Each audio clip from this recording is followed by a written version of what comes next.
چاروں مسالک کے لوگ جو ہیں وہ اگر آپ کو کہیں ملیں گے تو وہ صرف قاریوں کی اسٹیج پر ملیں گے، بجائے اس کی کہ قرآن کو اپنی آواز سے خوبصورت بنایا جائے، اپنی آواز کو قرآن پاک سے خوبصورت بنانے کی ذکر ہے۔ مقامات جو ہیں وہ فارس سے نکلے ہیں اور یہ علم موسیقی کا ایک حصہ ہے۔ اللہ کا شکر کبھی بھی احتیاج کی ضرورت نہیں ہوئی، جو خواہش ہوئی اللہ تعالیٰ نے غیب سے اس کے انتظامات کیے۔ غیب سے ایسے انتظامات ہوتے ہیں کہ حیرانی ہو جاتی ہے۔ میں نے کبھی اپنی آواز کو قرآن کے علاوہ کسی اور کام کے لیے استعمال نہیں کیا۔ اللہ اکبر۔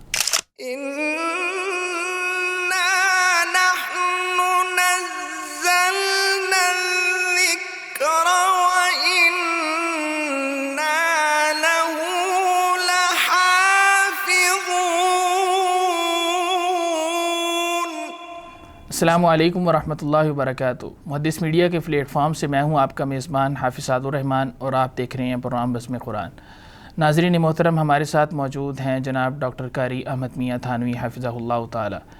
گزشتہ پروگرام میں ہم نے ان کی زندگی کے متعلق جاننے کی کوشش کی تھی اور آج کے اس پروگرام میں ہم ان کی خدمات کا احاطہ کرنے کی کوشش کریں گے، اور ہمارے لیے انتہائی سعادت کی بات ہے کہ ہمارے ساتھ موجود ہیں جناب ڈاکٹر قاری حمزہ مدنی حفظہ اللہ تعالی، جو کہ کلیۃ القرآن الکریم کے پرنسپل ہیں، اور آپ کی شیخ کے ساتھ نسبت کچھ اس طرح سے ہے کہ آپ نے مکمل قرآن مجید سنانے کے بعد قرأت عشرہ صغریٰ میں شیخ سے اجازت حاصل کر رکھی ہے، اور اس کے ساتھ ساتھ علامہ شاطبی رحمہ اللہ کی کتاب الرائیہ جو علم الرسم میں ہے اس کی بھی اجازت حاصل کر رکھی ہے۔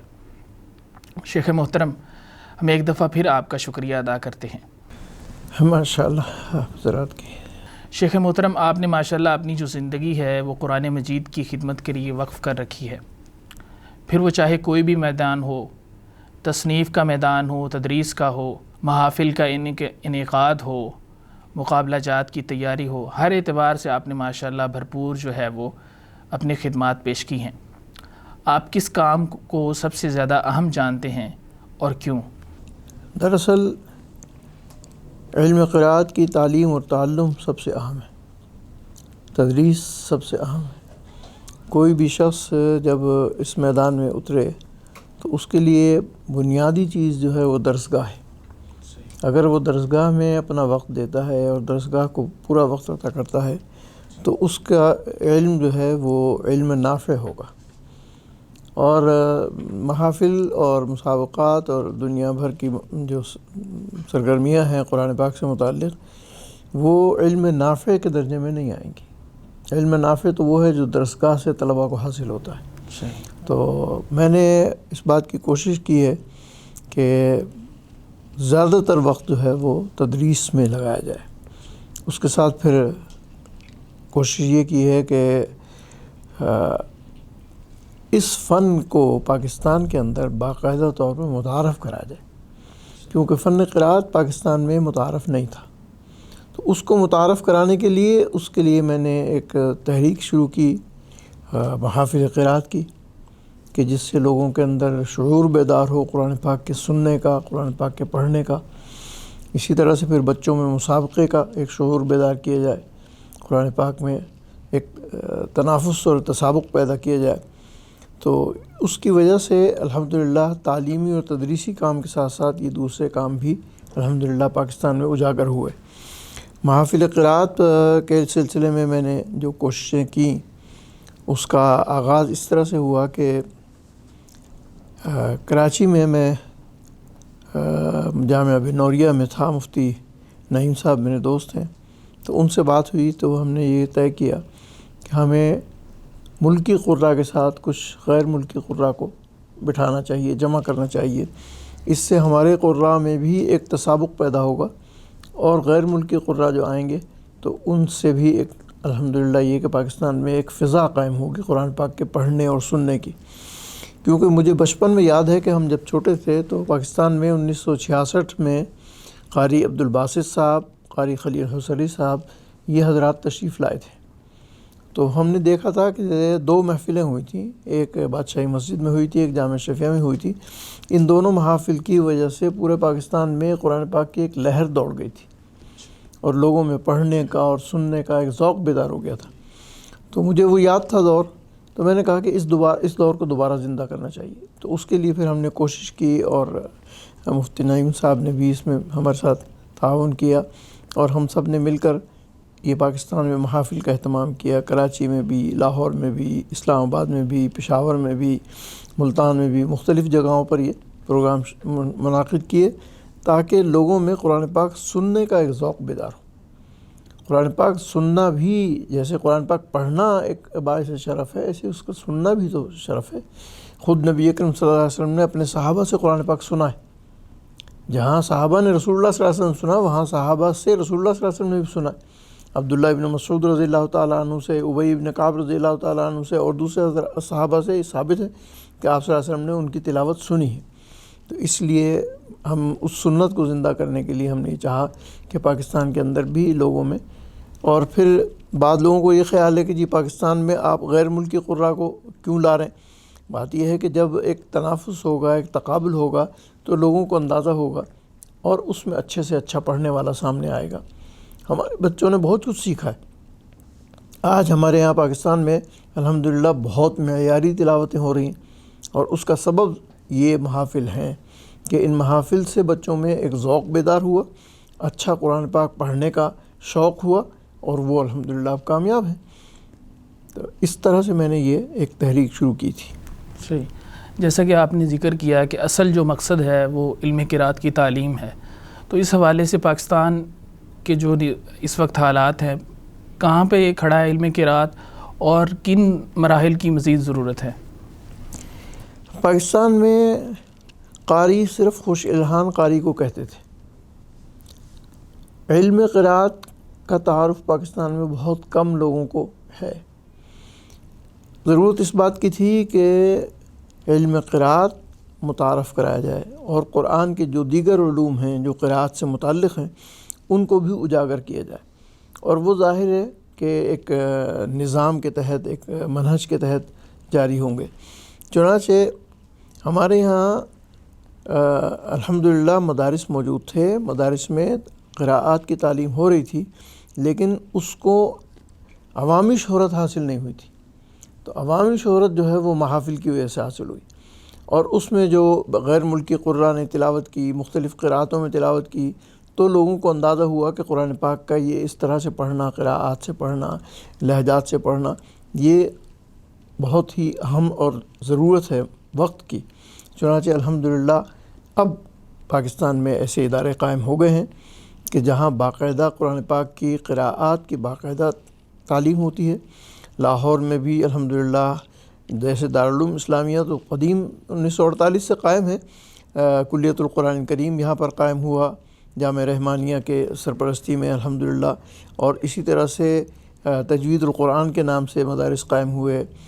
خود موتی بازار میں تجوید القرآن جہاں میں نے قراءت پڑھی، اور ایک وہ مسجد لسوڑیاں والی حیثیت وہاں بھی تجوید القرآن تھا، قاری ادریس عاصم صاحب وہاں پڑھاتے تھے. اور بھی کئی مدارس قراءات کے عنوان سے لاہور میں قائم ہوئے، کراچی میں بھی قائم ہوئے. پھر یہ بھی ہوا کہ دارالعلوم اسلامیہ لاہور میں جو ہم نے منہج متعارف کرایا درس نظامی اور قراءت عشرہ کا، تو اس کو دارالعلوم کراچی نے بھی پسند کیا، اور انہوں نے وہاں باقاعدہ مجھے بلایا اور میری سرپرستی میں وہاں شعبہ قائم کیا قسم القراءات، اور وہاں الحمدللہ درس نظامی کے ساتھ قراءت عشرہ کی تعلیم کا اہتمام کیا گیا. تو یہ ایک بڑی کامیابی ہے. اور بھی مدارس نے تجوید کے شعبے میں بہرحال کوششیں کی ہیں، کچھ لوگوں نے، اور قراءات کے شعبے میں بھی قائم کی ہیں. خاص طور پر میں جب دیکھتا ہوں اہل حدیث حضرات کے جو مدارس ہیں ان میں میرے علم کے مطابق بہت سے کلیات بنے، کلیت القرآن کے نام سے، اور یہ بہت بڑی کامیابی ہے کہ ہمارے ان حضرات کے درمیان ایک ایسا قدر مشترک ہے، کیونکہ قرآن پاک قدر مشترک ہے. ہمارے مسلکی اختلافات کچھ بھی ہوں، لیکن قرآن سب کا قدر مشترک ہے. اور سب میں الحمدللہ یہ کہ ہمارے یہ فنی طور پر میں نے یہ دیکھا کہ بعض مشائخ ایسے ہیں کہ جو مشترک ہیں. مثلا قاری ظاہر احمد صاحب تھانوی دونوں مسلک کے لوگوں کو پڑھاتے تھے اور شریک ہوتے تھے، اور اسی طرح سے میرے پاس بھی الحمدللہ سب حضرات آتے ہیں، پڑھتے ہیں. تو یہ وسعت قلبی اور یہ قدر قرآن پاک کے سلسلے میں ہے.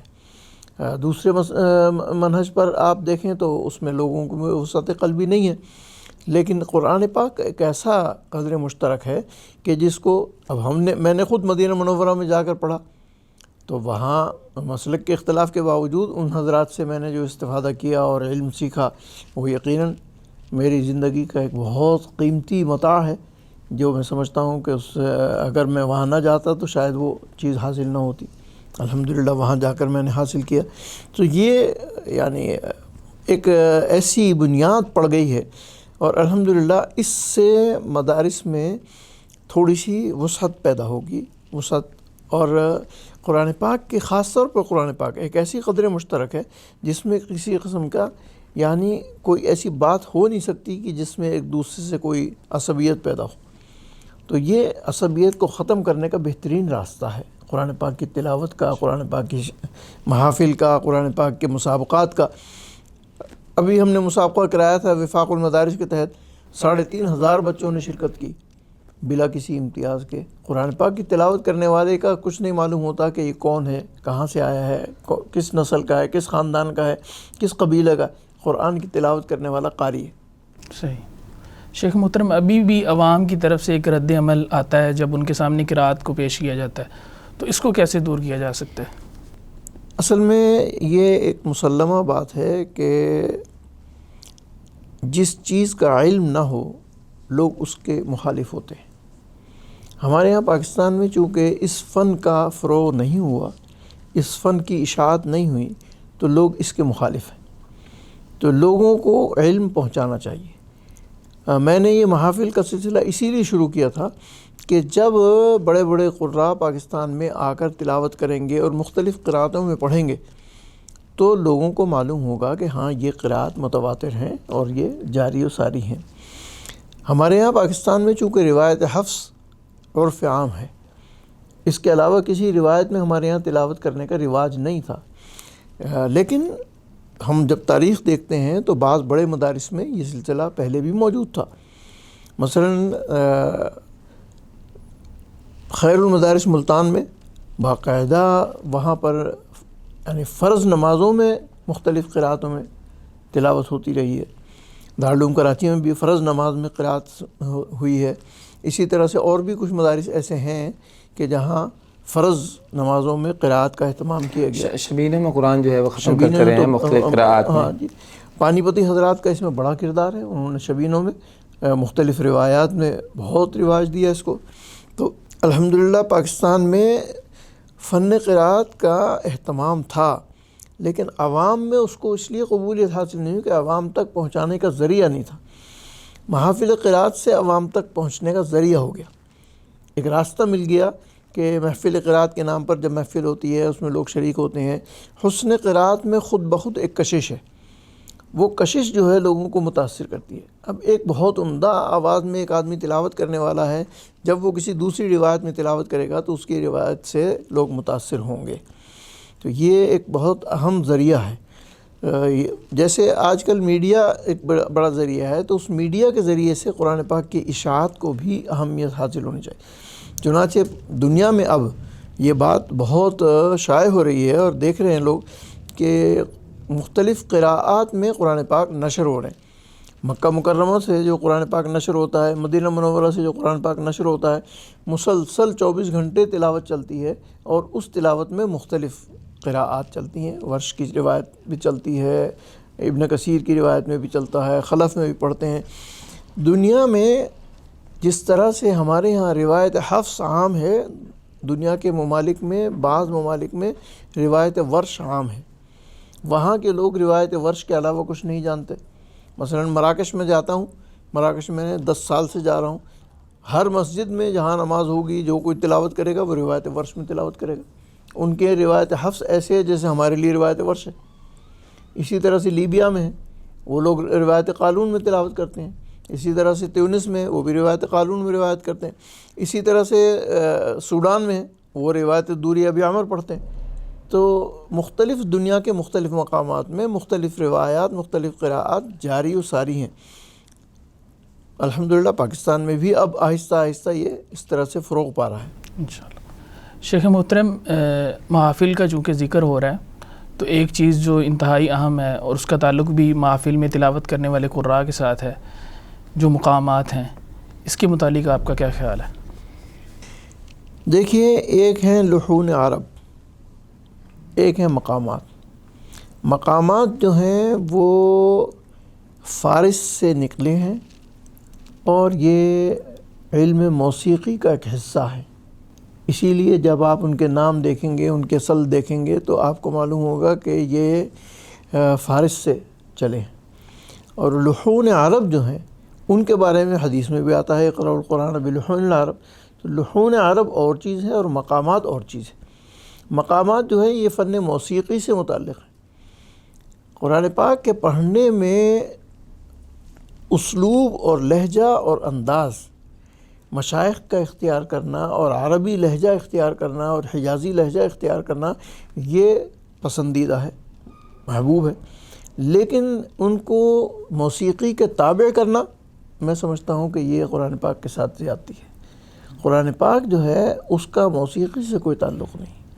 قرآن پاک جو ہے وہ اللہ کا کلام ہے، اس کی عظمت اور اس کا وقار اور اس کی اہمیت جو ہے وہ اس کی متقاضی ہے کہ اس میں ادب و تعظیم پیش نظر ہو، نہ یہ کہ حسن صوت کو غالب کر لیا جائے۔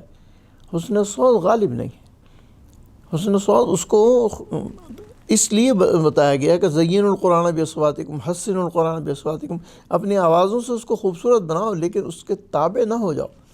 یعنی قرآن پاک کو خوبصورتی کے تابع نہ کر لیا جائے بلکہ خوبصورتی کو قرآن پاک کے تابع کیا جائے، اور قرآن پاک پڑھنے میں اس بات کا لحاظ رکھا جائے کہ قرآن مقدم ہے، قرآن کی ادا مقدم ہے، قرآن کو پڑھتے وقت اس کے معانی اور مفاہیم کو سامنے رکھا جائے۔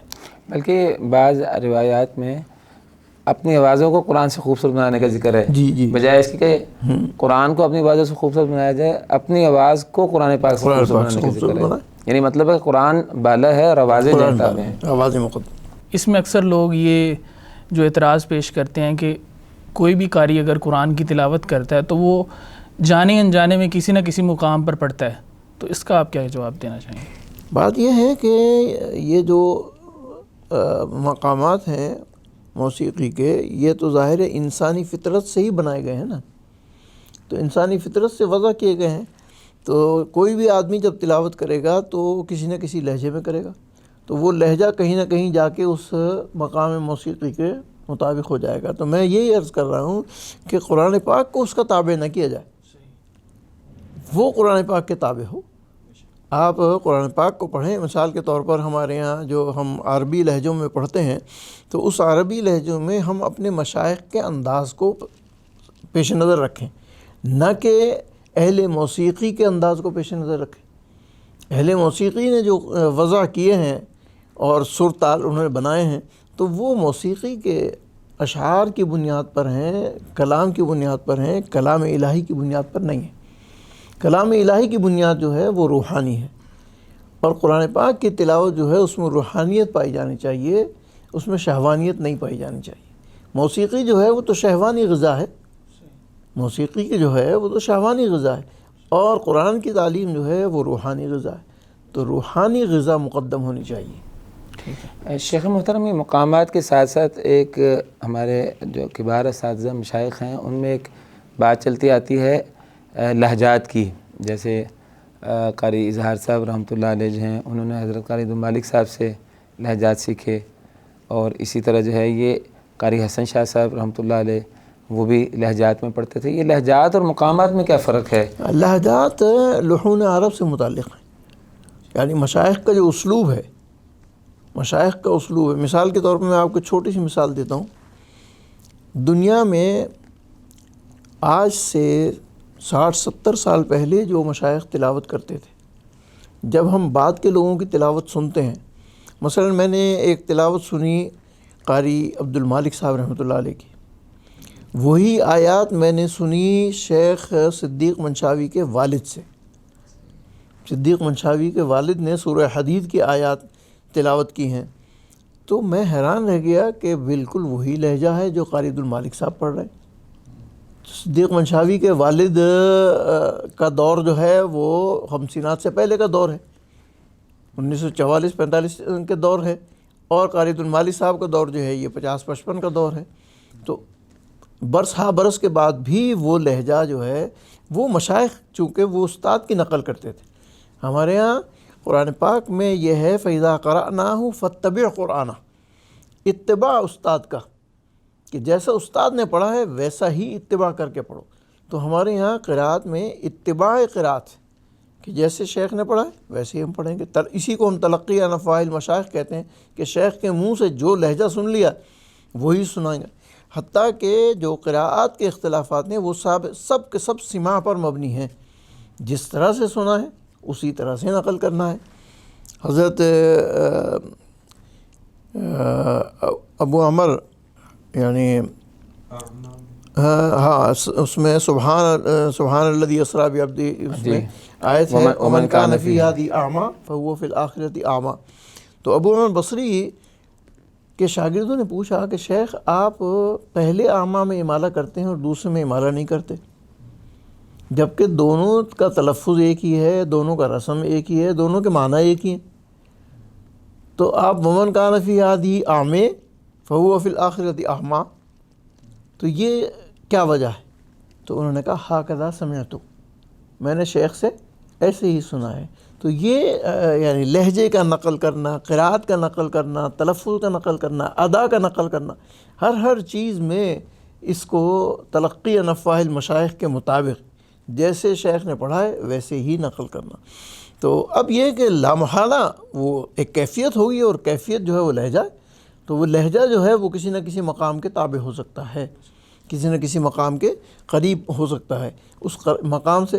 تو اس لیے ہم یہ کہتے ہیں کہ آپ کے ذہن میں تلاوت قرآن مقدم ہونی چاہیے، لہجہ خود بخود آتا چلا جائے گا. ہر ملک کی اپنی ایک انداز ہے، اپنا پڑھنے کا ایک انداز ہے. عراق کے لوگ اپنے انداز سے پڑھتے ہیں، مغرب کے لوگ اپنے انداز سے پڑھتے ہیں، سعودیہ کے لوگ اپنے انداز سے پڑھتے ہیں، مصر کے لوگ اپنے انداز سے پڑھتے ہیں. البتہ کچھ حضرات ایسے ہیں کہ جو جامع ہیں، ان مشائخ کی آواز کو نقل کر لیتے ہیں، جمع کر لیتے ہیں. کسی نے مصر کے مشائخ کی آواز کو نقل کر لیا ہے، کسی نے سعودیہ کے مشائخ کی آواز کو نقل کر لیا ہے. جب بچپن کی میں بات آپ کو بتاؤں کہ سعودی عرب سے ایک صاحب آئے تھے 1966 کی محفل میں، تو انہوں نے حجازی لہجے میں تلاوت کی تھی. ہم نے پہلی مرتبہ اس وقت براہ راست ایک حجازی لہجہ سنا تھا. ہم نے اپنے مشائخ سے حجازی لہجہ سیکھا تھا، لیکن جب ایک حجاز کے آدمی نے جب تلاوت کی تو ہمیں اندازہ ہوا کہ یہ اس لہجے کی کیا خوبصورتی ہے. اسی طرح سے مصر کے شیخ عبدالباسط آئے، ان کا لہجہ ہم نے براہ راست مصری سنا. شیخ محمود خلیل حصری آئے، ان کا لہجہ براہ راست سنا. اور پھر شام سے ایک شیخ آئے تھے عربی القبانی، وہ شام کے تھے. تو لہجہ جو ہے وہ علاقائی اثر رکھتا ہے، علاقائی آواز کا اثر پڑتا ہے. اور یہ سب لہن عربی میں شامل ہوں گے؟ سب لہن عربی میں ہے. پانی پتی لہجہ جو ہے اس کے بارے میں کیا خیال ہے آپ کا؟ اب پانی پتی لہجہ جو ہے اس کے بارے میں یہ ہے کہ یہ پانی پت کے حضرات جو تھے، ان کے جو بڑے شیخ تھے جن کا تاریخ میں ذکر ملتا ہے، وہ عبدالخالق منوفی ہیں، جو مصر کے فضلاء میں سے ہیں، جامع ازہر کے فضلاء میں سے ہیں. عبدالخالق منوفی، وہاں ان سے سلسلہ چلا ہے. اس میں یہ لہجہ ہندوستان میں جاری و ساری رہا. تجوید کے قواعد اور ضوابط کو پیش نظر رکھ کر اگر لہجہ پڑھا جائے تو سب لہن عربی ہے، سب لہن عربی ہوں گے. اور مقامات جو ہیں ان کی بنیاد چونکہ پیچھے اس کی سند پیچھے کوئی نہیں ہے، تلقی عن افواہ المشائخ نہیں ہے، اسی بنیاد پر اس کو ہم لہن عربی نہیں مان سکتے. اس کو لہن عربی نہیں مانتے. صحیح. شیخ محترم، محافل میں جو شریک ہوتے ہیں قراء کرام، ان کے حوالے سے کوئی نصیحت فرما دیں. دیکھیے، میں ہمیشہ یہ بات کہا کرتا ہوں کہ محافل میں قرآن پاک کی عظمت پیش نظر رہنی چاہیے، اس کا احترام پیش نظر رہنا چاہیے. محفل ہاؤ ہو کا مرکز نہ بن جائے کہ لوگ اس کے اندر جو ہے نا لہو و لعب کے اندر شریک ہو جائیں، یا یہ کہ اس کو ایسے انداز سے محفل کرنے لگیں کہ جس سے اس کا قرآن کا ادب مجروح ہو. چنانچہ ہم نے اپنے دارالعلوم میں جب بھی محافل کیے ہیں تو اس بات کو پیش نظر رکھا ہے کہ حدود سے تجاوز نہ ہو. طلبہ بھی اگر سبحان اللہ الحمدللہ کہیں تو وہ حد کے اندر رہیں، حد سے متجاوز نہ ہوں. اسی طرح سے کوئی ضحک، کوئی مذاق، کوئی ہنسی وہ دوران تلاوت نہیں ہونا چاہیے.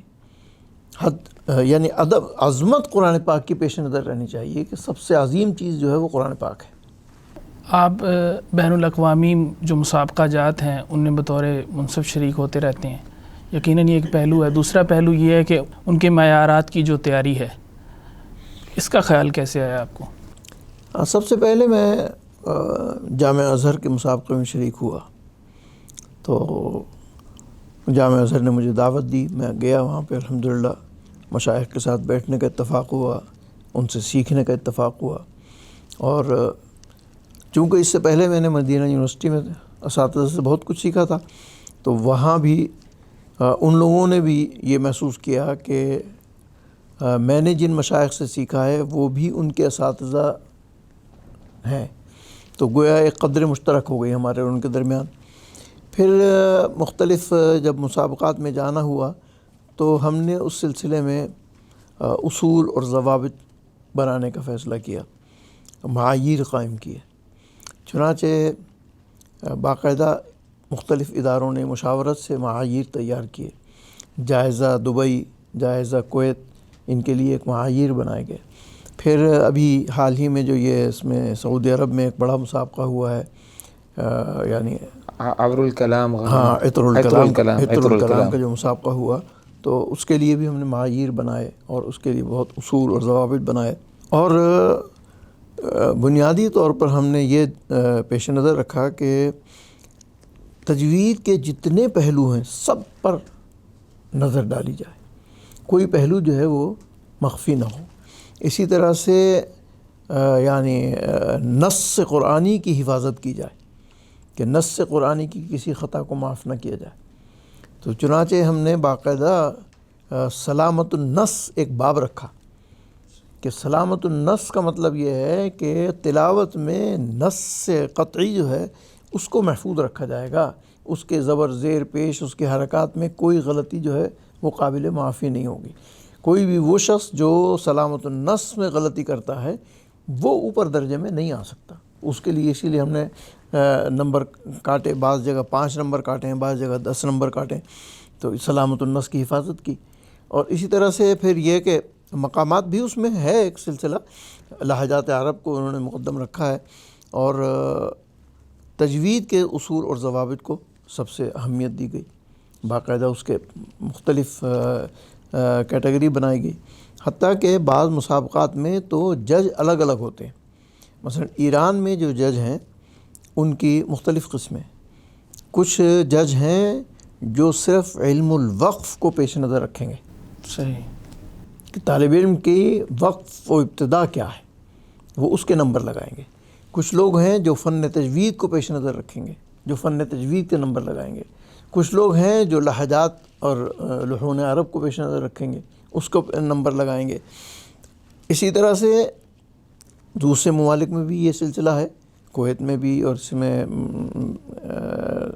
جائزہ دبئی میں بھی میں نے دیکھا ہے کہ وہاں بھی بہت اس کا اہتمام کیا جاتا ہے. اور بعض ممالک میں تو مسابقات جو ہیں وہ صرف حفظ کے ہوتے ہیں، بعض ممالک میں مسابقات تجوید کے ہوتے ہیں، بعض ممالک میں اب الحمدللہ قراءات عشرہ میں مسابقات شروع ہو گئے. تو اسی طرح سے یہاں بحرین میں ہے، قطر میں ہے، اور اسی طرح سے کویت میں بھی ہے. یہ تو قراءات عشرہ کا، قراءات عشرہ کو الحمدللہ اس صدی میں جو یہ صدی چل رہی ہے، بلکہ اس کے یہ نصف آخر میں ہم نے دیکھا کہ اس کو رواج بہت زیادہ حاصل ہوا ہے. اس سے پہلے یہ رواج نہیں تھا، یہاں بر صغیر میں تو تھا ہی نہیں، بلکہ عرب میں بھی نہیں تھا. اور کلیت القرآن الحکیم نے اس قراءت کے فروغ کے لیے جو کام کیا ہے وہ بھی تاریخ کا ایک بہت بڑا حصہ ہے. مدینہ منورہ کا کلیت القرآن، جی مدینہ منورہ کا کلیت القرآن الکریم. میرے ذہن میں استاد محترم ایک بات تھی، چونکہ کہ آپ کی شخصیت جو ہے چونکہ منصفین کے اعتبار سے پاکستان میں آپ نمائندگی کرتے ہیں، یہ جو مسابقات ہوتے ہیں عام طور پر حسن صوت والے، حدر میں ہوں یا تلاوت میں ہوں یا اذانوں میں، تو اس میں عام طور پر جو مسابقہ منصفین بیٹھے ہوتے ہیں، کیونکہ آپ لوگ مل کے پہلے ایک معیار طے کرتے ہیں، آواز کو، حسن صوت کو اور تلفظ اور ادا میں تناسب میں کس کو غالب عام طور پہ لوگ رکھتے ہیں؟ کیونکہ سننے والے جو ہیں ان کی دلچسپی ہوگی کہ اس کو جانیں، کیونکہ ہمارے یہاں تو سارا زور لگ جاتا ہے آواز بناتے یہاں، اور ان کے بنیادی معایر میں راجے کس کو انہوں نے رکھا ہوتا ہے؟ سب سے زیادہ نمبر ہوتے ہیں علم و تجوید کے، باقی نمبر تو بہت کم ہوتے ہیں۔ اگر 50 نمبر 60 نمبر تجوید کے ہوں گے تو باقی 40 جو ہیں وہ مختلف چیزوں میں تقسیم ہوں گے۔ بنیادی چیز جو ہے وہ تجوید ہے، یعنی اس کو اتنا اس کو بالکل یعنی فنی تلاوت مرکزی چیز ہے اس میں، مرکزی چیز ہے۔ یعنی پہلے جیسے میں نے عرض کیا کہ سلامت النص سب سے مقدم ہے، سلامت النص کے بعد دیکھیں گے کہ سلامت تجوید ہے نہیں، تجوید کے تمام قواعد پورے پائے جا رہے ہیں نہیں، صفات صحیح ادا ہو رہی ہیں نہیں، غنّے اخفاء کی مقدار بھی بہت اہمیت رکھتی ہے، غنّے کی مقدار، مد کی مقدار، مد متصل کی مقدار، مد منفصل کی مقدار، مد لازم کی مقدار۔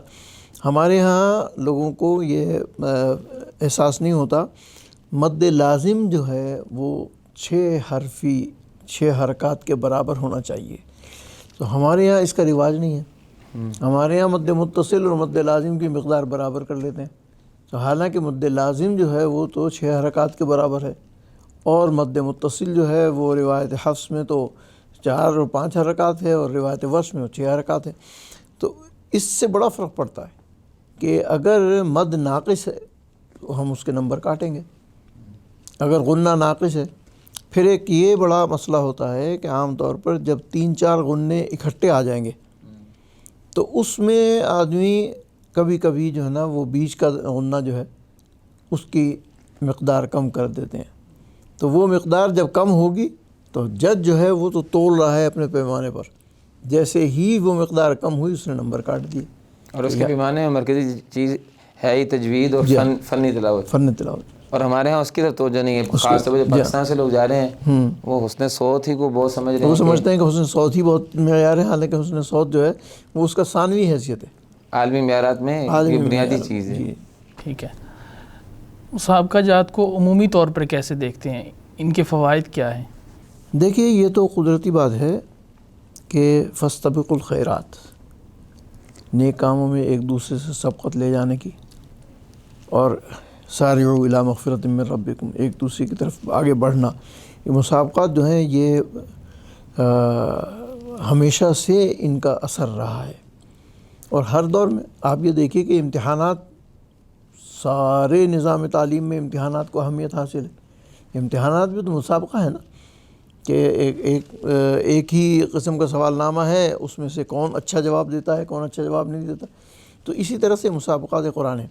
تو میں تو یہ سمجھتا ہوں کہ اس سے علم کو فروغ حاصل ہوتا ہے، اور ایک قدرتی طور پر طلباء میں ایک ایسا ذوق پیدا ہوتا ہے جس کے لیے کوئی زور ڈالنے کی ضرورت نہیں ہوتی۔ حضرت شیخ الاسلام مولانا مفتی تقی عثمانی صاحب نے گزشتہ سال مجھے کہا کہ قاری صاحب کوئی ایسا نظام بناؤ کہ بچے خود شوق سے یاد کریں، خود ان میں شوق پیدا ہو۔ تو ہم نے پچھلے سال وفاق المدارس کے تحت مسابقہ کرایا، اس مسابقے کا نتیجہ یہ ہوا کہ ہر مدرسے میں بچوں کے اندر ایک دوڑ پیدا ہو گئی، اور بچے خود سے، حتیٰ کہ نہ صرف یہ کہ بچوں میں دوڑ پیدا ہو گئی، مدارس میں ایک دوڑ پیدا ہو گئی کہ اچھا قاری استاد لائیے تاکہ اس کے شاگرد اچھے ہوں اور ہمارا بچہ جو ہے نمایاں آئے۔ تو پچھلے سال جب ہم نے یہ مسابقہ کرایا تو اس کے بعد سے اب پورے مدارس میں ایک ذوق بیدار ہوا کہ بھئی مسابقے میں بچہ اچھی تلاوت کرنے والا، کیونکہ قدرتی طور پر اللہ تعالیٰ کے نظام ہے کہ خوبصورت تلاوت نہایت مؤثر ہوتی ہے۔ حرمین میں جب سے اچھے قراء کا انتخاب ہوا ہے، آپ دیکھیے دنیا بھر میں قرآن پاک سنا جا رہا ہے، ورنہ آج سے 50 سال پہلے دیکھیے آپ، کوئی سننے کا ذوق نہیں تھا، تو اب کتنا ذوق ہے کہ چونکہ اچھے قراء، میں 1989 میں میرے خیال میں گیا تو اس زمانے میں شیخ حذیفی صاحب پہلے استاد امام تھے مسجد نبوی کے، تو میں نے مغرب کی نماز پہلی پڑھی وہاں پہ، تو مجھے بڑا سرور آیا کہ اتنی عمدہ تلاوت، اس سے پہلے میں جا چکا تھا لیکن اس سے پہلے تلاوت میں وہ سرور نہیں آتا تھا. تو اب جو تلاوت میں سرور آیا حذیفی صاحب کی تلاوت سے، اور پھر اسی طرح سے اور دوسرے مشائخ کی، شیخ وہ تھے کیا نام اس کا، شیخ ایوب کی تلاوت بہت عمدہ ہوتی تھی. تو تلاوت سے نماز میں قدرتی سرور پیدا ہو جاتا ہے، یعنی دلچسپی پیدا ہو جاتی ہے. اور پھر یہ کہ آپ دیکھیے تاریخ میں یہ بات ملے گی آپ کو کہ بڑے جو اچھے تلاوت کرنے والے لوگ تھے، لوگ ان کو پسند کرتے تھے ان کی تلاوت کے لیے اور قرآن پاک سننے کے لیے.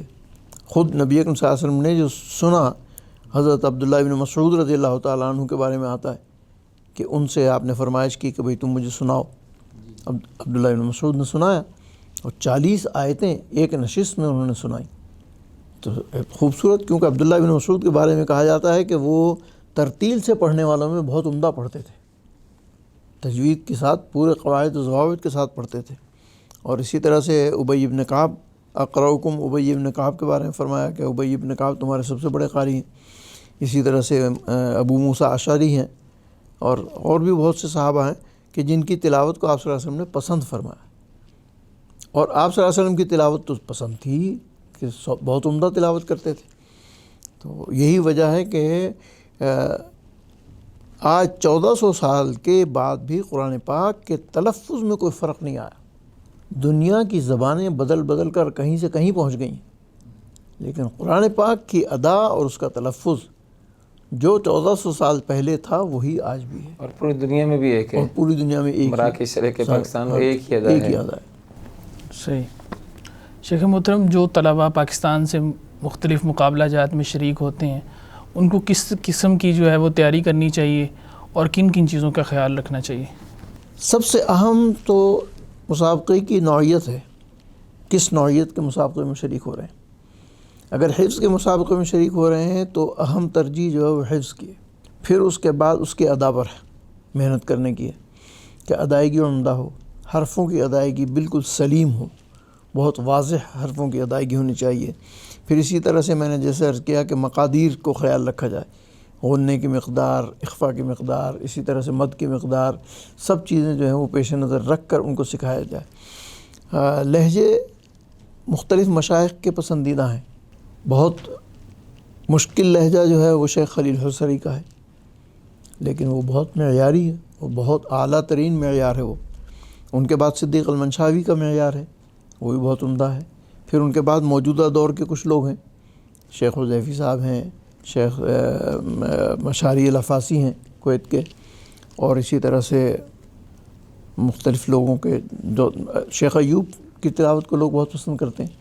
تو اس کسی ایک خاص لہجے کو پڑھنے کی کوشش کریں، کسی ایک خاص انداز کو پڑھنے کی کوشش کریں. سب سے اہمیت یہ ہے کہ اگر حفظ کا مسابقہ ہے تو حفظ کے 60 نمبر ہے. اگر وہ 60 نمبر بھی نہیں ملیں گے تو تجوید چاہے آپ کی جتنی عمدہ ہو تو تجوید کا تو کوئی فائدہ نہیں ہوگا، چاہے آپ کی آواز کتنی خوبصورت ہو لیکن حفظ کا نمبر درکار ہے.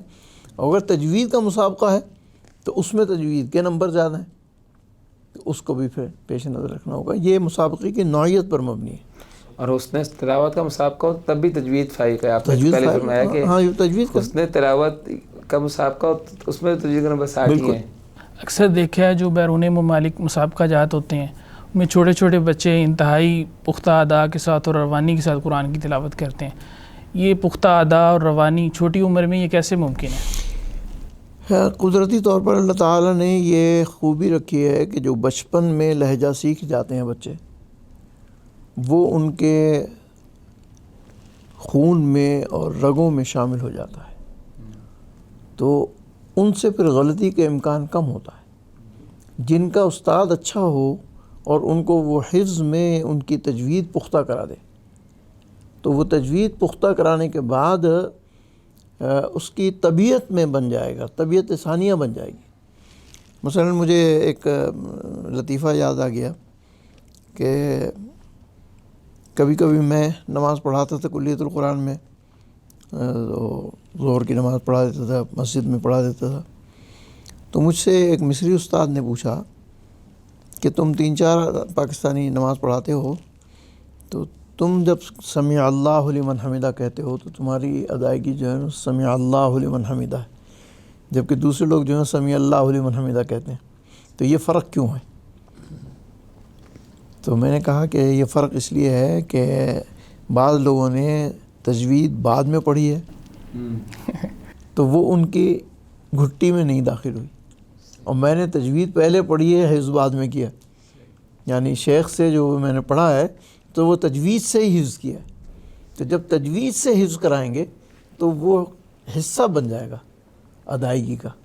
ہمارے پانی پتی قرہ کے ہاں تو وہ جو ان کا قاعدہ رحیمی ہے وہ 6 مہینے اس پہ لگا دیتے ہیں. سب سے پہلے کوئی وہ گردان نکالنے آ جائے تب بھی اس نے پہلے نورانی قاعدہ پڑھنا ہے، اور جس نے نئے سرے سے حفظ کرنے آنا ہے تب بھی اس نے 6 مہینے سے پہلے رحیمی قاعدہ بھی لگانا ہے. اچھا بعد میں تجوید کی کتاب ہے ہی نہیں، تجوید نہیں پڑھتے، پھر اس کے بعد حفظ ختم کرنے کے بعد روایت قانون ورش شروع ہو جانی. تجوید باقاعدہ ان کے ہاں یعنی نظام میں لازمی درجے کی چیز ہے. استاد محترم یہاں ایک سوال یہ بھی ہے، بعض لوگ یہ کہتے ہیں کہ حفظ کے مرحلے میں بچے کو اگر جو ہے تلفظ یا لہجے وغیرہ میں ڈال دیا جائے، یا لہجہ چھوڑ دیتے ہیں تلفظ تجوید میں ڈال دیا جائے تو اس وقت وہ چیز اس کے لیے ثقالت کا باعث بنتی ہے.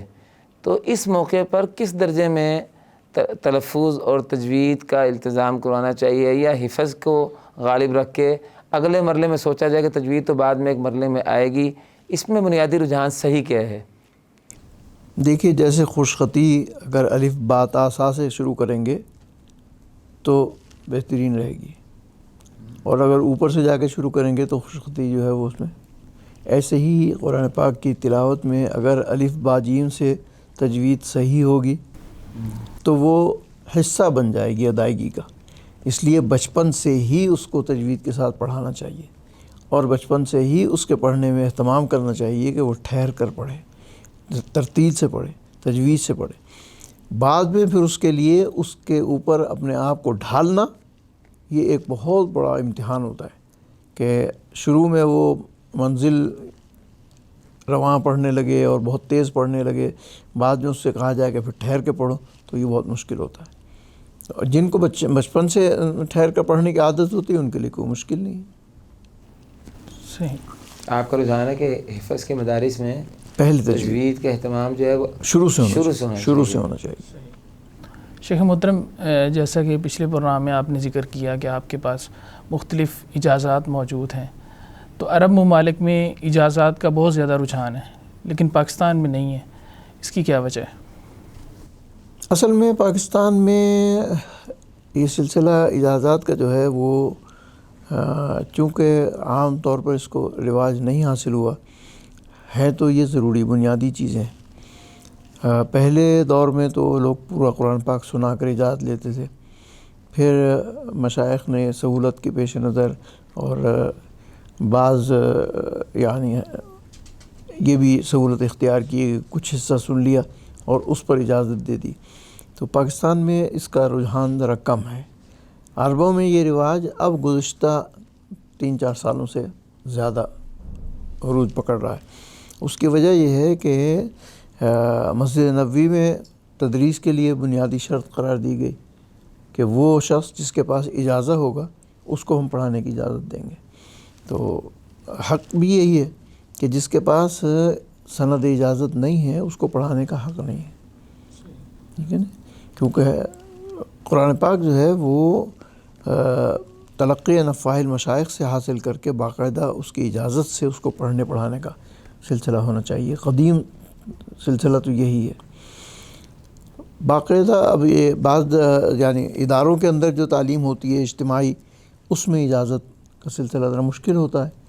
تو کوشش یہی ہونی چاہیے کہ اجازت حاصل کی جائے، چاہے ایک روایت ہی کی حاصل کر لی جائے. شہادت جو ہے، شہادت جی جامعات کی، کیا یہ اس کا متبادل ہو سکتا ہے اجازت کا؟ آپ کے خیال میں نہیں، اس کا متبادل نہیں ہو سکتا، کیونکہ شہادہ جو ہے وہ تو اس بات کی علامت ہے کہ اس نے ہمارے یہاں یہ پڑھا ہے، بس پڑھا ہے. اس میں فرد کی یعنی ذاتی اور شخصی توثیق نہیں ہے. شخصی توثیق نہیں. پہلے زمانے میں ہماری سندوں میں لکھا جاتا تھا اہل للافادۃ والتدریس. جو ہماری پرانی سندیں ہیں اس پہ لکھا ہوتا تھا اہل للافادۃ والتدریس. ایسے ہی جو سند اجازت دی جاتی تھی اس میں لکھا ہوتا تھا یقرأ و یقرأ، تو یہ اقراء کی بھی اجازت ہوتی تھی۔ جو اب یہ سندات شہادہ ہیں، شہادہ تو یہ بس اس بات کی اطلاع ہے کہ یہ ہمارے یہاں کلاس میں شریک رہا، حاضری دی، نتائج اس کے موافق ہیں، پاس ہو گیا۔ اس لیے یہ کلاس کے تمام طلبہ کو لازماً مل جاتا ہے، بس کم از کم اس کا نمبر 33 نمبر ہونا چاہیے، یا اس کا جو لازمی وہ مل ساروں کو جانا ہے، لیکن اس میں اہلیت کا کوئی معیار نہیں اہلیت کا معیار نہیں ہوتا، تو اجازت جو ہے اس کی بنیاد اہلیت ہے، وہ اہلیت ہے۔ صحیح۔ آپ کیا سمجھتے ہیں کہ پاکستانی جو مدارس ہیں ان کو بھی مدرسین کے لیے معیار اب قائم کر دینا چاہیے کہ ان کے پاس اجازت ہو؟ بہتر تو یہی ہے، اصل تو یہی ہے کہ اجازت کا معیار ہونا چاہیے، لیکن فی الوقت میرے خیال میں یہ مشکل ہوگا پاکستان میں۔ اور جو صاحب اجازہ ہے اس کو کن معیارات کا خیال کرنا چاہیے؟ اس کے بارے میں تو یہی ہے کہ ایک تو یہ ہے کہ وہ تجوید و اصول تجوید کو پیش نظر رکھے اور وقف و ادا کو پیش نظر رکھے، یعنی اس کا جو تلمیذ ہے اس کو وقف و ادا کا علم بھی ہونا چاہیے، اور جو تجوید اور سے متعلق دیگر علوم ہیں، مثلا علم الرسم، علم الضبط و شکل، یہ علوم بھی ایسے ہیں کہ جو مجاز کو معلوم ہونے چاہیے۔ مثلا علم عدد الآیات ہے، بعض دفعہ علم عدد الآیات جو ہے وہ ایسا یعنی معانی اور مفاہیم پر اس کا اثر پڑتا ہے کہ اگر مثال کے طور پر آپ دیکھیے کہ فی بیوت اذن اللہ ان ترفع ویذکر فیہا اسمہ یسبح لہ فیہا بالغدو والآصال، تو بالغدو والآصال رأس آیت ہے۔ یسبح پڑھنے والوں کے لیے وقف ہے رجال پر، یسبح لہ فیہا بالغدو والآصال رجال، یہ اس کا فاعل ہے، اور یسبح لہ فیہا بالغدو والآصال رجال اللہ تلہیہم منافع ہے۔ تو اب یہاں معنی کی وجہ سے یہ پیش نظر رکھنا پڑے گا۔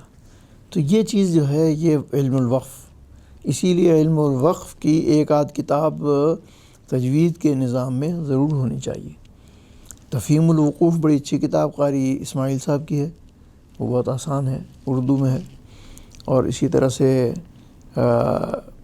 المقصد زکریا انصاری کی کتاب ہے، وہ بھی وقف میں ہے، بہت اچھی کتاب ہے، اور باقی تو المنار الہدیٰ وغیرہ بڑی کتابیں ہیں، لیکن المقصد چھوٹا سا رسالہ ہے، وہ بہت مفید ہے۔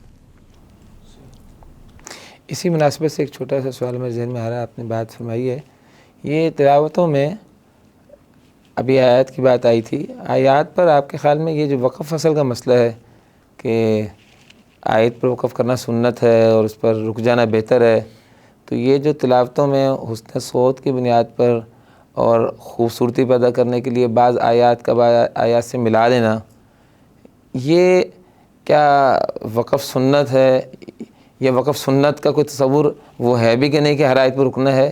آپ اس کو کس نظر سے دیکھتے ہیں؟ پہلی بات تو یہ ہے کہ یہ جو روایت حضرت عائشہ رضی اللہ تعالی عنہ سے منقول ہے، یہ یا حضرت حفصہ سے منقول ہے، ام سلمہ سے غالب، ام سلمہ سے منقول ہے، تو یہ روایت جو ہے یہ سورۃ الفاتحہ کے بارے میں صحیح ہے۔ آپ نے سورۃ الفاتحہ کے بارے میں بتایا کہ آپ صلی اللہ علیہ وسلم اس طرح سے سورۃ الفاتحہ کی تلاوت کرتے تھے، تو اس لیے پہلا مرحلہ تو یہ ہے کہ یہ سورۃ الفاتحہ تک محدود ہے، پورے قرآن پر یہ محیط نہیں ہے۔ دوسری بات یہ ہے کہ رسول اللہ صلی اللہ علیہ وسلم کی جو تلاوت تھی وہ ضروری نہیں ہے کہ ہر آیت پر آپ نے وقف کیا ہو، وصل بھی تھا، اور وصل معانی کو ظاہر کرتا ہے۔ اس کی دلیل کیا ہے کہ آپ وصل بھی فرماتے تھے؟ ہاں وصل فرماتے تھے، بالکل۔ نہیں، اس کی کوئی دلیل یعنی کیا ہو سکتی ہے اگر ہم کسی کو پیش کرنا اگر چاہیں؟ آپ وصل نہ فرماتے تو ہمیں پتہ ہی نہیں لگتا کہ اس کا زبر زیر پیش کیا ہے۔ بالکل ٹھیک، ہاں جی، ہر آیت کے آخر پہ جو ہر آیت کا جو آخر ہمیں معلوم ہوا تو آپ کے وصل سے تو معلوم ہوا، اگر وصل نہ آپ فرماتے تو ہمیں تو معلوم ہی نہ ہوتا کہ اس کا اعراب کیا ہے۔ جی، تو اس لیے وہ نبی صلی اللہ علیہ وسلم نے وصل فرمایا، اور بلکہ بعض حضرات نے تو یہاں تک لکھا ہے کہ اگر کسی شخص کا سانس اس قدر طویل ہو کہ وہ پورا قرآن پاک ایک سانس میں پڑھ سکے، تو کیونکہ قرآن آیہ واحدہ ہے تو آیہ واحدہ کی طرح ہے، تو چنانچہ بعض لوگوں نے محنت بھی کی، کوشش بھی کی، زیادہ سے زیادہ پڑھنے کی کوشش کی، میں نے پچھلے دنوں ایک تلاوت سنی، بہت قدیم کسی کی تلاوت ہے، سورۃ الشمس انہوں نے پوری ایک سانس میں پڑھی. قدیم تلاوت ہے، نیٹ کے اوپر پڑھی ہے، کوئی دیکھنا چاہے تو دیکھ لے. سورۃ الشمس پوری تلاوت کی. اسی طرح سے اور بھی بہت سے لوگوں کی تلاوتیں ہیں. اب مثلاً آپ یہ دیکھیے کہ بعض آیات کا جو تسلسل ہے وہ بتاتا ہے کہ مثلاً ان المسلمین والمسلمات، یہ آیت مسلسل ایک معنی کے ساتھ ساتھ پوری آیت جو ہے وہ اس بات کی متقاضی ہے کہ اس کو ایک سانس میں پڑھا جائے. جی ایسے ہی ہے. ان المسلمین والمسلمات والمؤمنین والمؤمنات والقانتین والقانتات، سارا مفہوم جو ہے وہ پورا اس بات کا متقاضی ہے کہ ایک سانس میں پڑھا جائے. اور آخر میں اعد اللہ لهم مغفرۃ ساروں کے لیے آ جائے گا، سب آ جائے گا. تو اسی طرح سے حرمت علیکم کی آیت ہے. اور بلکہ یعنی سانس کی مشق کرنے کے لیے بھی ایسی آیات کا انتخاب مفید ہوتا ہے کہ جو زیادہ سے زیادہ معانی کو واضح کرتی ہوں. عام طور پر طلبہ پوچھتے ہیں کہ جی سانس بڑھانے کا طریقہ کیا ہے، تو میں یہ کہتا ہوں کہ ایسی آیات کا انتخاب کرو کہ جس میں جہاں بھی وقف کریں معنی سلیم رہے. تو وہ یہی ہے کہ ان المسلمین والمسلمات ہے، ایسے ہی التائبون العابدون ہے، اور یہ دوسری آیتیں جو مسلسل ایک مفہوم کو لے کر چل رہی ہیں، مفہوم کی وضاحت کر رہی ہیں، ان آیات کا تسلسل قائم رہنا چاہیے. سورۃ الفاتحہ کو ایک سانس میں پڑھنے کی اکثر لوگوں نے کی مشق کی ہے، ریاضت کی ہے اور پڑھا ہے. اور میں بھی ایک عرصے تک سورۃ الفاتحہ ایک سانس میں نماز میں پڑھاتا رہا ہوں. تو یہ یعنی ایک سانس میں زیادہ سے زیادہ آیات کا پڑھنا مضر نہیں ہے. البتہ یہ نہ ہو کہ آپ آیات کو جوڑتے ہوئے ایسی جگہ وقف کر دیں جہاں سے معنی فاسد ہو جائے، یہ پیش نظر رہنا چاہیے. اور دوسرے یہ کہ جس جگہ وقف کریں وہ وقف بھی سلیم ہو، آواز کے اعتبار سے بھی، معنی کے اعتبار سے بھی، اور ادائیگی کے اعتبار سے بھی. اسی طرح یہ تجویدی جو مسائل ہیں ان کی بھی پابندی کریں. کئی لوگ وہ پوری صورت کرتے کرتے پھر مدِ چھوٹی کرنا شروع کر دیتے ہیں، غنّے کھانا شروع کر دیتے ہیں. یہ ساری چیزیں جو ہیں مناسب نہیں ہیں. شیخ محترم، ہوتا عمومی طور پہ ایسے ہے کہ جو طلبہ یا جو قرآن کرام اچھا پڑھنے والے ہوتے ہیں ان کی آوازیں خوبصورت ہوتی ہیں تو وہ پھر اسی طرف نکل جاتے ہیں، اور جو علمی لحاظ سے ان کا تھوڑا سا علمی مزاج ہوتا ہے تو وہ اس طرف سے پیچھے رہ جاتے ہیں، یعنی تلاوتیں کرنے والی سائڈ سے. تو اس میں اعتدال کیسے برقرار رکھا جائے؟ اصل میں ترجیح جو ہے وہ تو علم کو ہونی چاہیے. حسن صوت تو عارضی ہے، 4 دن کی چاندنی ہے، اس کے بعد ایک وقت آتا ہے کہ آدمی وہ حسن صوت نہیں پیدا کر سکتا. وہ نہیں، تو بہت کم لوگ ہیں ایسے جو طویل عرصے تک پڑھ سکتے ہیں، لیکن بہت کم ایسے کم ہیں. عام طور پر جو ہے 50-60 سال کے بعد بس ہو جاتا ہے آدمی. اور علم جو ہے وہ ناپائیدار ہے، وہ ہمیشہ باقی رہے گا، زندہ رہے گا.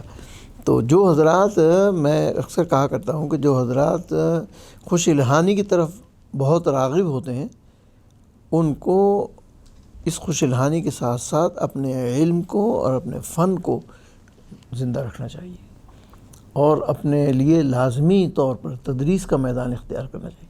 اگرچہ یہ بڑا مشکل ہے، والد صاحب رحمۃ اللہ علیہ کہا کرتے تھے کہ گھٹنے موڑ کے بیٹھنا بہت مشکل کام ہے. تو درسگاہ میں گھٹنے بیٹھ کے موڑنا یہ بہت مشکل کام ہے، لیکن میں نے کامیابی اسی میں دیکھی ہے. چنانچہ میں رات کو 2 بجے بھی محفل سے واپس آتا ہوں تو صبح 8 بجے مدرسے میں ہوتا ہوں، 9 بجے مدرسے میں ہوتا ہوں، سبق پڑھاتا ہوں، سبق کا ناغہ نہیں کرتا. تو اس کے لیے یہ ہے کہ سبق اگر مسلسل آدمی پڑھاتا رہے، اپنی تدریس کو جاری رکھے تو اس کا علم زندہ رہتا ہے. صحیح. اور اگر وہ صرف آواز کے نشیب و فراز پر اور محافل کی کو ہی معیار زندگی بنا لے تو وہ تو آج ہے کل نہیں ہے. صحیح. مناسبت سے، بات کی مناسبت سے آپ کو اللہ تعالیٰ نے ماشاء اللہ یہ فضل فرمایا کہ آپ ماشاء اللہ عمر کے اس حصے میں بھی 50 سال کے بعد بھی ماشاء اللہ کافی اللہ کے فضل سے آپ نے اس بات کے اوپر آپ کا کنٹرول ہے. اس کے اسرار کیا ہیں خاص؟ اس کے پیچھے کیا خاص ریاضت ہے؟ اور بچپن کی ریاضت ہے، بچپن کی ریاضت. جیسے میں نے پہلے بھی عرض کیا پہلے پروگرام میں کہ بلند آواز سے پڑھنے کی عادت ڈالی میں نے بچپن سے، اور آواز کا استعمال. اور دوسری بات یہ ہے کہ میں نے کبھی اپنی آواز کو قرآن کے علاوہ کسی اور کام کے لیے استعمال نہیں کیا. اللہ اکبر. قرآن پاک کے پڑھنے کے لیے، قرآن پاک کے سننے کے لیے۔ حتیٰ کہ میں، ٹھیک ہے نعت گوئی بہت اچھی ہے، غزل بہت عمدہ ہیں، لیکن میں نے کبھی بھی جہاں بھی کوئی موقع ہوا تو قرآن کی آیات سے نعت پڑھی۔ مثلا اگر کہیں ایسی ضرورت پیش آئی ہے تو قرآنی آیات میں نے وہ پڑھی ہیں جس میں رسول اللہ صلی اللہ علیہ وسلم کی مدح ہوئی ہے، تو وہ آیات پڑھی ہیں۔ محمد الرسول اللہ والذین معہ اشداء علی الکفار، یہ اکثر میں پڑھتا ہوں، اور اسی طرح سے مختلف جگہ سے۔ تو یہ میرے ذہن میں ہوتا ہے کہ قرآن پاک کو ہر چیز پر مقدم رکھا جائے۔ تو یہ ابھی بھی بات کی تشنگی باقی ہے، تو آپ کی یعنی فطری طور پر اللہ تعالیٰ کے فضل سے یعنی یہ گلے کے اندر الحمدللہ ایسی قوت موجود ہے کہ اس کے ساتھ آپ نے ابھی تک یعنی پچھلے 10 15 20 سال 30 سالوں میں بھی کوئی خاص اہتمام مزید کر رکھا ہے 50 سال کی عمر کے بعد؟ اصل میں کوشش کرتا ہوں کہ پڑھنے کا کہیں نہ کہیں موقع ملے تو پڑھ لوں، اور نہ موقع ملے تو پھر گھر پہ پڑھ لیتا ہوں خود۔ یعنی ریاضت کا جو ایک سلسلہ میرا ہے وہ الحمدللہ مسلسل جاری ہے، اب بھی جاری و ساری ہے، تو اسی کی وجہ سے میری آواز میں حیات ہے، زندگی ہے، ورنہ 75 76 سال کی عمر میں تو کھانسی اور کچھ بھی نہیں تو ریاضت ہے بس۔ تو شیخ محترم، آخر میں ہمارے ناظرین اور آپ کے جو شاگرد ہیں ان کے لیے کوئی نصیحت فرما دیجیے۔ بالخصوص استاد محترم میں تھوڑا سا اضافہ کروں گا، یہ جو آج کل کا چکا چوند دور اب چل رہا ہے، اور اس میں ہمارے آپ جیسے اساتذہ نے تو زندگی کی قربانیاں دی ہیں، تو یہ فن آج محفوظ ہے۔ اب ہر بندہ جو ہے وہ غربت کا اور ان چیزوں کو رونا لگا رہا ہے، تو لوگ جو ہیں بہت ہی مشکل سے اور بڑا اس کو مشکل خیال کرتے ہیں کہ اب اس تدریس کے میدان کو، خاص طور پر قرآن کی خدمت کے میدان کو جو ہے وہ اپنی زندگی کا مشن بنائیں۔ یہ کیسے کر ممکن ہے کہ یہ جذبہ ان میں پیدا کیا جائے کہ نہیں بھئی یہ کام جو ہے وہ آپ اختیار کریں؟ اصل یہ ہے، اصل میں رزق تو متعین ہے، آپ کچھ بھی کام کریں گے رزق اتنا ہی ملے گا جو آپ کے مقدر میں، اس میں کوئی اضافہ نہیں ہو سکتا، اس میں کمی نہیں ہو سکتی۔ تو والد صاحب رحمۃ اللہ علیہ کہا کرتے تھے کہ تم رزق کے پیچھے نہ دوڑنا، رزق تمہارے پیچھے دوڑے گا۔ چنانچہ میں نے الحمدللہ ہمیشہ یہی کوشش کی ہے کہ میں اپنے کام میں رہوں اور رزق میرے پیچھے دوڑے۔ تو اللہ کا شکر یہ ہے کہ میں تو کبھی بھی، اللہ کا شکر کبھی بھی احتیاج کی ضرورت نہیں ہوئی۔ جو خواہش ہوئی اللہ تعالیٰ نے غیب سے اس کے انتظامات کیے۔ غیب سے ایسے انتظامات ہوتے ہیں کہ حیرانی ہو جاتی ہے۔ تو کبھی کبھی لوگ پوچھتے ہیں کہ جی آپ ہر سال حج کو چلے جاتے ہیں، ہر سال عمرے کو چلے جاتے ہیں۔ میں نے کہا میں نے آج تک بھی ٹکٹ نہیں خریدا، میں نے تو صرف ایک دفعہ پہلی دفعہ ٹکٹ خریدا تھا، اس کے بعد تو میں نے ٹکٹ خریدا ہی نہیں۔ تو اللہ تعالیٰ انتظام کرتے ہیں، غیب سے اس کا انتظام کرتے ہیں۔ کیوں کہ جب آپ نے ایک مقصود زندگی بنا لیا کہ قرآن پڑھنا پڑھانا مقصود زندگی ہے، باقی ساری چیزیں جو ہیں وہ ثانوی حیثیت رکھتی ہیں، پھر اللہ تعالیٰ اس کے اسباب پیدا کرتے ہیں، مسبب الاسباب وہ ہیں۔ تو اس لیے میں دوستوں سے یہی کہوں گا کہ وہ اپنے آپ کو وقف کر دیں قرآن پاک پڑھنے پڑھانے پر، اور قناعت کریں، کسی کی چاک چوند کو چمک کو دیکھ کر اس کے پیچھے نہیں دوڑیں۔ ہمارے لیے اللہ نے یہی مقدر کیا ہے، لنا علم وللجہال مال، اگر ہمارے لیے اللہ نے علم رکھا ہے تو جہال کے لیے مال رکھا ہے، تو ہمیں مال کے پیچھے دوڑنے سے کچھ حاصل نہیں ہوگا۔ ہمارا علم جو ہے وہی ہمارا مال ہے، وہ اس علم میں کوشش کرنی چاہیے، اس علم کا اضافہ، اس کی برکات ہیں۔ برکت کس چیز کا نام ہے؟ برکت کثرت کا نام نہیں ہے، برکت کثرت کا نام نہیں ہے۔ مال کثیر ہونا یہ کوئی بڑی بات نہیں ہے، مال میں برکت ہونی چاہیے۔ میں اس کی ایک چھوٹی سی مثال دیتا ہوں کہ وہ کام جو ہمارا چند روپوں میں ہو جاتا ہے لوگوں کا لاکھوں میں نہیں ہوتا۔ وہ کیوں؟ اس میں اللہ نے ہمارے پیسے میں برکت دی، کیونکہ قرآن پاک سے پڑھنے پڑھانے سے جو اللہ تعالیٰ نے ہمیں اس برکت عطا فرمائی، اس سے ہماری ضروریات پوری ہوتی ہیں۔ اور وہی برکت ہوتی ہے. تو برکت حاصل کرنی چاہیے، اللہ سے برکت مانگنی چاہیے، کثرت نہیں مانگنی چاہیے. کثرت سے کوئی فائدہ نہیں ہوگا. مال کثیر ہوگا تو پریشانیاں بڑھیں گی. مال کا نہ ہونا کوئی اتنی پریشانی کی بات نہیں ہے، مال کا ہونا پریشانی کی بات ہے. تو آپ یہ تو ایک بات ہوگی نا جو خاص طور پر ایک پہلو ہے. باقی عمومی طور پر آپ تلامذہ کے لیے گفتگو کے آخر میں کوئی نصیحت، اس وقت جو لوگ قرآن کے میدان میں لگے ہوئے ہیں ان کے لیے آپ جو نصیحت ضروری سمجھتے ہیں؟ استقامت بہت ضروری ہے. جہاں بھی آپ کام کر رہے ہوں استقامت سے کریں. بار بار جگہ بدلنا، بار بار آگے بڑھنے کی کوشش کرنا، یہ استقامت سے کام کرتے ہیں، اسی میں اللہ تعالیٰ خیر اور برکت عطا فرمائیں گے. اور اخلاص نیت بہت ضروری ہے. اگر اخلاص نیت ہوگا تو آپ کے کام میں برکت ہوگی، اور اگر اخلاص نیت نہیں ہوگا تو پھر برکت نہیں ہوگی. شیخ محترم، آخر میں ایک مزید گزارش ہے کہ اس وقت جو مسلکی کشاکشی کی صورتحال ہے اور اس میں جو ہے معاملہ جو ہے وہ بہت دور تک نکل گیا ہے. قرآن پاک کے پڑھنے پڑھانے میں بھی کئی لوگ جو ہیں وہ اس مسلکی تعصب کا مظاہرہ کرتے ہیں. آپ کے طرز عمل میں ہم نے دیکھا ہے کہ آپ الحمدللہ اس میں وسعت کا مظاہرہ فرماتے ہیں. اس کے حوالے سے آپ کچھ ایسی نصیحت ضرور فرمائیں کہ مختلف مسالک کے حوالے سے آپ کے شاگرد اور جو اس وقت قرآن حضرات ہیں اس کو اختیار کریں، اور آپ کی جو ہے رائے آپ جو ہے وہ واضح بیان فرمائیں. ہمارے اسلاف اساتذہ اکرام کا طرز عمل کیا تھا اس حوالے سے؟ ہمارے اساتذہ اکرام اللہ تعالیٰ مغفرت فرمائے بڑے وسیع القلب تھے. قاری عبدالمالک صاحب کے تلامذہ میں بھی ہر مسلک کے لوگ شریک تھے. قاری اظہار احمد صاحب تھانوی دامت برکاتہم کے قدس سرو کے تلامذہ میں ہر دور میں ہر مسلک کے لوگ شریک رہے. اور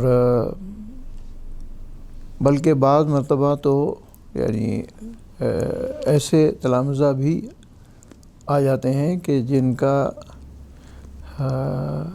مسلک سے بہت شدید اختلاف ہوتا ہے، اس کے باوجود ان کو وہ وسعت دیتے ہیں. مثلا ہمارے یہاں جو شدت ہے، اہل حدیث، بریلوی، دیوبندی تینوں ہیں، شیعہ ہیں، تو چاروں مسالک کے لوگ جو ہیں وہ اگر آپ کو کہیں ملیں گے تو وہ صرف قاریوں کی اسٹیج پر ملیں گے. قاریوں کے اسٹیج پر، قاریوں کی درسگاہ میں چاروں مسلک کے لوگ ملیں گے. اور الحمدللہ ہمارے یہاں بھی، میرے یہاں بھی یہی سلسلہ ہے کہ میرے بریلوی بھی شاگرد ہیں اور دیوبندی بھی تو ہی ہیں، اہل حدیث حضرات بھی شاگرد ہیں، حتیٰ کہ شیعہ بھی بعض حضرات شاگرد ہیں. تو بلکہ وہ رفعت عباس ایک ہیں ان کے مشہور قاری ہیں اہل تشیع کے، تو اس نے تو بادشاہی مسجد میں برملا اعلان کیا تھا کہ میں شیخ کا شاگرد ہوں. تو میں نے کہا بھی کہ اس کی کیا ضرورت ہے؟ تو اس نے کہا کہ نہیں، میں لوگوں کے ذہن صاف کرنا چاہتا ہوں کہ میں آپ کا شاگرد ہوں. اور باقاعدہ وہ گھر پڑھنے آتے تھے، سیکھتے تھے. قاری اظہار صاحب کے بھی اسی طرح شاگرد. قاری اظہار صاحب کے شاگردوں میں مثلاً مختلف مسالک کے لوگ تھے. مطلب مشہور معروف شخصیات مثلاً کون ہیں؟ اہل تشیع میں سے ایک صاحب تھے، ان کا نام میرے ذہن میں اس وقت نہیں آ رہا، مشہور قاری تھے، ریڈیو پاکستان پہ بھی تھے وہ، اور قاری اظہار صاحب کے خاص شاگرد تھے. اور اہل حدیث حضرات میں تو آپ سب جانتے ہیں کہ قاری صاحب کا تو بہت بڑا وسیع حلقہ ہے. جی تو بہت بڑا وسیع حلقہ ہے. تو بریلویوں میں بھی تھے. تو اور میرے ساتھ بھی الحمدللہ یہ ہے کہ اس وقت بھی جامعہ نعیمیہ جو ہے اس کا جو تجوید کا استاد ہے میرا شاگرد ہے، قاری اشفاق صاحب نعیمیہ میں شاگرد ہیں میرے. اسی طرح سے دبئی میں ایک شاگرد ہیں، وہ جامعہ نظامیہ کے فارغ ہیں اور میرے شاگرد ہیں، اور الحمدللہ دبئی میں بڑا اچھا ادارہ چلا رہے ہیں. ابھی میں گیا تھا دبئی تو انہیں کے یہاں بہت سلسلہ رہا پڑھنے پڑھانے کا. تو ہمارے یہاں یعنی یہ قرآن پاک واحد قدر مشترک ہے جس میں کسی قسم کا وہ مسلکی اختلاف نہیں ہے. کیونکہ میں تو یہ سمجھتا ہوں آپ کی بات پہ اضافہ کرتے ہوئے کہ اہل حدیث حضرات میں تو سلسلہ دیوبندی سے منتقل ہوا ہے. جی ہاں. خاص طور پہ ہمارے ہاں دیوبندی حضرات جو ہیں وہ اس کو لے کے آئے. اس سے پہلے پیچھے چلے جاتے ہیں تو اب امام جزری وغیرہ شافعی ہیں, جی ہاں. ان سے لینے والے جو ہیں وہ آگے دوسرے مسالک کے ہیں. تو یہ سلسلہ جو ہے وہ مختلف مسالک میں ہی گھومتا گھامتا یہاں تک پہنچا ہوا ہے, الحمدللہ. ورنہ یہ سلسلہ یہاں تک پہنچتا ہی نہ. وہ کسی نے کہا ہے نا کہ علوم کی سرحدیں نہیں ہوتی, علوم میں سرحدیں نہیں ہوتی ہیں, علوم جو ہیں وہ ان کی سرحدیں نہیں ہوتی ہیں. اور اہل علم جو ہیں وہ مشترکہ ورثہ ہوتے ہیں, مشترکہ ورثہ. کسی بھی مسلک سے ہوں, علم والے جو ہیں وہ مشترکہ ورثہ ہے. شیخ محترم, میں ایک دفعہ پھر آپ کی آمد کا انتہائی مشکور ہوں. اللہ تعالیٰ آپ کو صحت و سلامتی والی لمبی زندگی عطا فرمائے اور ہم آپ سے استفادہ کرتے رہیں. ناظرین محترم, یہ کیسے ممکن ہے کہ شیخ محترم ہمارے درمیان موجود ہوں اور ہم شیخ محترم سے جو ہے وہ کلام اللہ کی آیات نہ سنیں.